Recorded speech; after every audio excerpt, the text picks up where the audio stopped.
Good morning, squad. Welcome back to MadMizzy Sports Morning Show, the #1 spot for everything sports talk, sports news, sports debate in the morning. Hope y'all had a great Sunday. Hope y'all had a great week. Hope y'all had a great weekend, safe, adventurous weekend. We had a crazy, amazing Super Bowl 57 in Glendale, Arizona to add to the list of amazing Super Bowls that are played in Glendale, Arizona. You had the Kansas City Chiefs beat the Philadelphia Eagles 38-35. And y'all know we're going to focus episode 101 on recapping Super Bowl 57 and breaking down what this game just meant for both teams, what that means for Patrick Mahomes' legacy. Are the Chiefs the favorite to repeat next year? And was it a holding call at the end of the game? Did the Eagles get gagged at an opportunity to either take the lead or tie the game up? Let's get right into it, gang.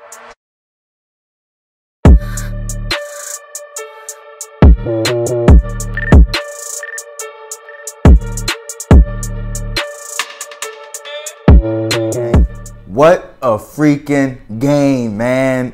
38-35, back and forth. Kansas City Chiefs beat the Philadelphia Eagles in Super Bowl 57. What was my big takeaway from the game? To me, just Patrick Mahomes being the best competitor, the top competitor in team sports right now. To me, he right now is the Michael Jordan of team sports. When Michael Jordan was doing his thing, he was the #1 competitor, just putting it all on the line, giving his all and doing what it takes to win. When he hurt his ankle at the end of the second half, it wasn't looking good.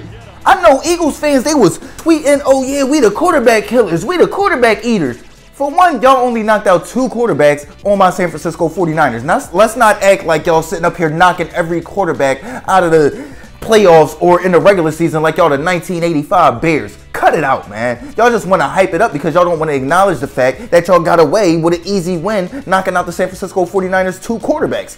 That's the only thing that y'all really don't want to do is acknowledge how the game changed when Brock Purdy and Josh Johnson got hurt, specifically Brock Purdy. But let's move on. To me, I just saw the ultra competitiveness from Patrick Mahomes after he got that ankle hurt. They going into half down 10 points, 24-14. I'm just looking at it like, how are they going to pull this out? And he comes out, he marches down the field. He's just efficient, making every play, running with the ball, his heart, his determination. And to me, they are the Golden State Warriors of the NFL right now because they have that transcendent player. You got the Patrick Mahomes, like the Steph Curry. Then you got the coaching. You got the Andy Reid, like Steve Kerr. You get what I'm saying? You got the top of the front office, like you got Bob Myers and them dudes. Then you got the brotherhood and the partnership of the rest of the team that goes around it. Like you got with Steph and Clay and Draymond. You got Patrick Mahomes, Chris Jones, Travis Kelce, all those dudes. You get what I'm saying?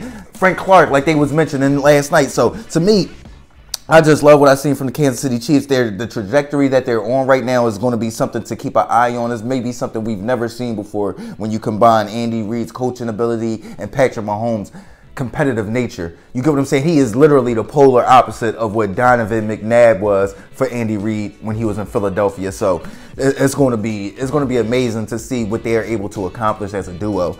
With that being said, are the Chiefs the favorite to repeat next year in 2023? To me, I would say yes, they are the favorites to repeat. I mean, why wouldn't they be? You think about Patrick Mahomes just beat the top 2 teams led by the top 2 quarterbacks in the NFL on a hurt ankle.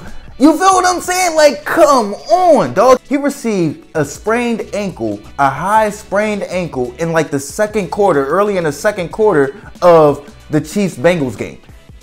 Chad Henne actually had to come in. He comes back in the second half. He wins that game against a Cincinnati Bengals team that's rolling, stacked, more talented. He goes out there and he wills a win with that 4th down or that 3rd down run to get him in position for a field goal. Then you think about he comes back, Super Bowl 57, he looking like he a little bit healthier, but you can still see he's not Patrick Mahomes. Then he re-injures his ankle at the end of the first half, going into halftime, down 10, 24-14, what a hurt ankle, and then comes out and plays absolutely perfect, flawless football in the second half.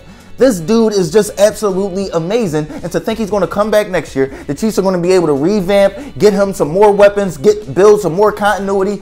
Hey, man, they're going to be like that team that they, like with the Bulls, or I'm not going to say like the Bulls, but some of those teams where they got to plug and play different players for a year at a time just because they're going to have to take care of the top dogs. To me, they have to come back as the favorites after seeing how Patrick Mahomes led this team this past year. He just took it to a whole nother level, and I feel as though he's just only going to get better. He's only going to get better. Let's touch on the controversial play before we end off episode 101 though. Was it a holding penalty on James Bradberry against Juju Smith-Schuster? To me, as a cornerback, I'm watching the play, I'm watching the replay, and I simplify stuff. You get what I'm saying? Like, you like to simplify stuff because, I mean, if it's all judgment, then it's like, it's what this person saw. And that's what a lot of people are saying. And I'm not saying that the refs did a terrible job. Sometimes they miss a play and sometimes they think they seen something when they actually didn't. And to me, no, it wasn't a penalty. And I'm going to tell y'all why. Like I said, I like to simplify stuff. I didn't see a tug. I didn't see a tug of the jersey. You get what I'm saying? He had his hands on his back. Once he turned, the jersey didn't pull away from his shoulder pads or his body. The first time when he whipped, he stopped him and he impeded him a little bit, but I didn't feel as though it was egregious, like he put his hands out or nothing like that. It was like, no, he stopped with him. You feel what I'm saying? He used this momentum to turn with him, and to me, no, that was not a holding penalty. It was definitely not specifically a holding penalty. You didn't see a tug of the jersey.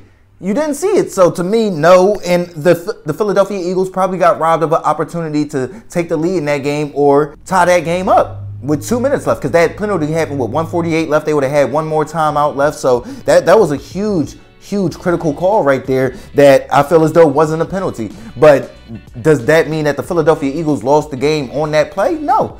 No, it doesn't. They lost that game in the second half, being dominated, being outscored 24-11 in the second half. That's where they lost this game at, with no run game, relying on Jalen Hurts to complete passes to keep the chains moving.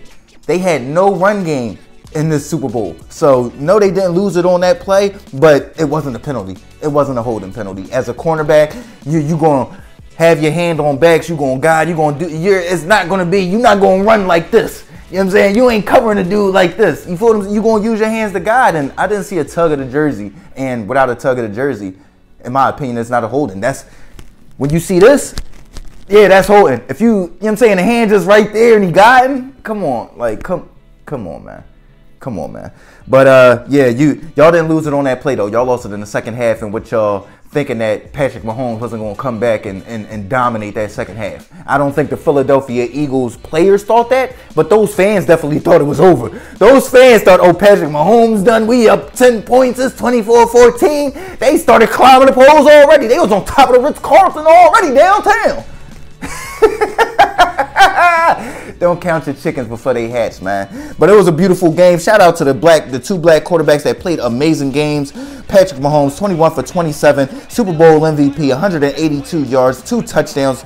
Then you think about, you got 15 carries, 78 yards, 1 touchdown from Isaiah Pacheco from Violin, New Jersey, right over the bridge. Shout out to Isaiah Pacheco. And then Jalen Hurts, 27 for 38, 304 yards, 1 touchdown. Then you got 70 yards on the ground from him, 3 touchdowns on the ground. And then you had that one critical fumble that kind of got the Chiefs back into the game, but he bounced back and snapped out the rest of the game anyway. So that just 2 amazing performances by 2 black quarterbacks. What an amazing Super Bowl for it to be such a historic Super Bowl, with the first NFL Super Bowl starring 2 black starting quarterbacks. Just amazing. It was down to the wire, and both quarterbacks showed up and showed out. Tip my cap to Patrick Mahomes and Jalen Hurts. 2 top quarterbacks in the game right now. 2 top quarterbacks in the game. Let me know what y'all think, though. Super Bowl 57 recap. Kansas City Chiefs beat the Philadelphia Eagles 38-35. What was y'all big takeaway? Are the Chiefs the favorite to repeat? And was that a holding call on James Bradberry against Juju Smith-Schuster?